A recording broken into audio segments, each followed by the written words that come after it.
London Bridge is falling down എന്ന് TS. Eliot വിഖ്യാതമായ the Waste Land എന്ന കവിതയിൽ പറഞ്ഞതുപോലെ അദ്ദേഹം ഒരു നഴ്സറി റൈം ആധാരമാക്കിയാണ് അങ്ങനെ എഴുതിയത്.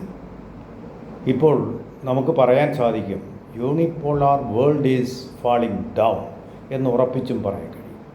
എന്തെന്നാൽ ഇറാനോട് തോറ്റ് എന്നിട്ടും പിന്തിരിഞ്ഞു പോകാൻ മടിച്ച് ഹോർമൂസ് കടലിടുക്കിൽ തുടരുന്ന ട്രംപിൻ്റെ, അതായത് അമേരിക്കയുടെ, US-ൻ്റെ നാവിക വ്യൂഹം ലോകത്തിലെ സാമ്പത്തിക സ്ഥിതി വളരെ ഗുരുതരമാക്കുകയാണ്.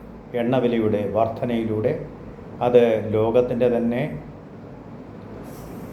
സാമ്പത്തിക സ്ഥിതി മാത്രമല്ല, സമാധാന സ്ഥിതിയും മോശമാക്കിക്കൊണ്ടിരിക്കുകയാണ്.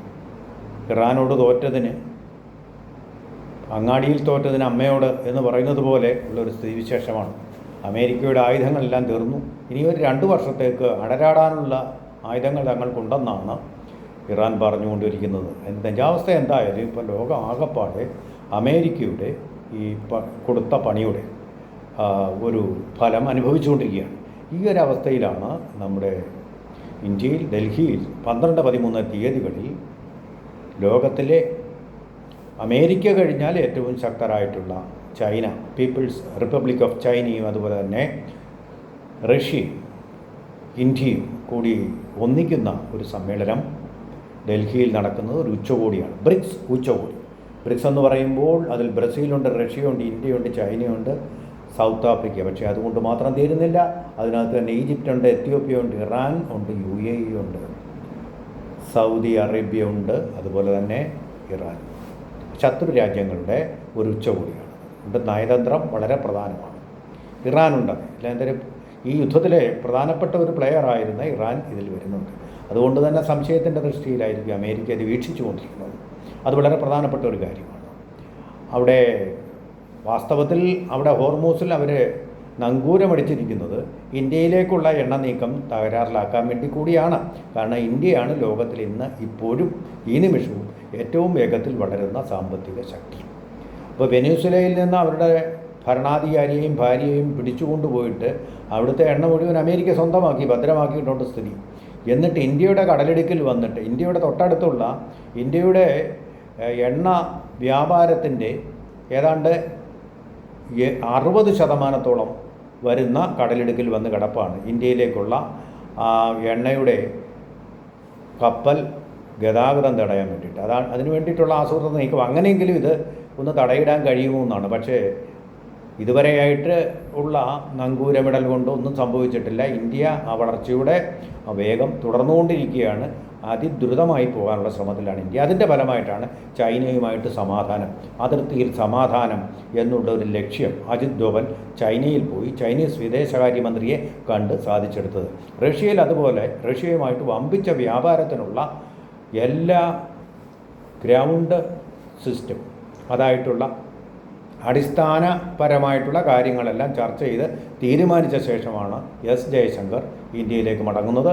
റഷ്യൻ പ്രസിഡന്റ് പുടിനും അതുപോലെ തന്നെ ചൈനീസ് പരമാധികാരിയായിട്ടുള്ള ഷീ ജിൻപിങ്ങും ഈ സമ്മേളനത്തിൽ പങ്കെടുക്കുമെന്നുള്ള ഉറപ്പാണ്. മറ്റു രാഷ്ട്രങ്ങളുടെ എല്ലാം പ്രതിനിധികൾ വരും, ഇറാൻ്റെ പ്രതിനിധിയും വരും. ഇക്കൂട്ടത്തിൽ ഒരു സംശയാലുവായിട്ട് നിൽക്കുന്നത് തരീഖ് റഹ്മാൻ എന്ന് പറയുന്ന പുതുതായിട്ട് വന്ന ബംഗ്ലാദേശിൻ്റെ പ്രധാനമന്ത്രിയാണ്. അദ്ദേഹത്തിന് പരിചയക്കുറവുണ്ട്, ഭരണപരിചയക്കുറവുണ്ട്, നയതന്ത്ര പരിജ്ഞാനക്കുറവുണ്ട്. അതിൻ്റേതായിട്ട് അദ്ദേഹം വരണോ വേണ്ട എന്നുള്ളൊരു സംശയത്തിൽ നിൽക്കുക. കയ്യാലത്ത് പുറത്തിരിക്കുന്ന തേങ്ങ. അദ്ദേഹം വന്നാൽ അദ്ദേഹത്തിന് കൊള്ളാമെന്നല്ല ഒന്നും പറയാനില്ല. ഇത്രയും വലിയ രാജ്യങ്ങൾക്ക് മുമ്പിൽ ബംഗ്ലാദേശ് എന്ന് പറയുന്നത് ഒന്നുമല്ല, ഒരു ചുക്കുമല്ല. വന്നാൽ അദ്ദേഹത്തിന് കൊള്ളാമെന്ന് മാത്രമേ ഉള്ളൂ. ചില പടലപ്പിണക്കുകൾ കൊണ്ട് അത് അവിടുത്തെ പ്രധാനമന്ത്രി, വധശിക്ഷയ്ക്ക് അവർ വിധിച്ച പ്രധാനമന്ത്രി ഇന്ത്യയിലാണെന്നുള്ളതും ഒരുപക്ഷെ ലജ്ജ എന്ന് പറയുന്ന കൃതിയുടെ, ബംഗ്ലാദേശിനെ ലജ്ജിപ്പിച്ച, അവിടുത്തെ ഭരണാധികാരികളെ ലജ്ജിപ്പിച്ച ലജ്ജ എന്ന കൃതിയുടെ രചയിതാവ് ഇവിടെ തസ്ലിമ നസ്രി അവർ ഇവിടെ ഉണ്ടെന്നുള്ളത് കൊണ്ടായിരിക്കാം അദ്ദേഹം വരാൻ ഇങ്ങനെ വേണോ വേണ്ടയോ എന്നൊരു സംശയത്തിൽ നിന്ന്. വന്നാൽ അദ്ദേഹത്തിന് കൊള്ളാം എന്നല്ല, ഒന്നും പറയാനില്ല.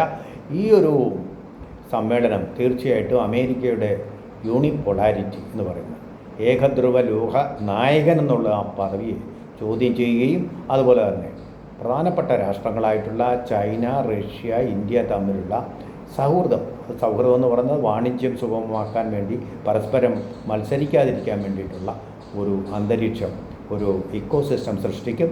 അത് ജിയോ പൊളിറ്റിക്സിൽ വലിയ മാറ്റമായിരിക്കും. ഇറാനോട് ഏറ്റ പരാജയത്തിനേക്കാൾ കനത്ത ഒരു ആഘാതമായിരിക്കും ഇത് അമേരിക്കയ്ക്ക് വരുത്താൻ പോകുന്നത്.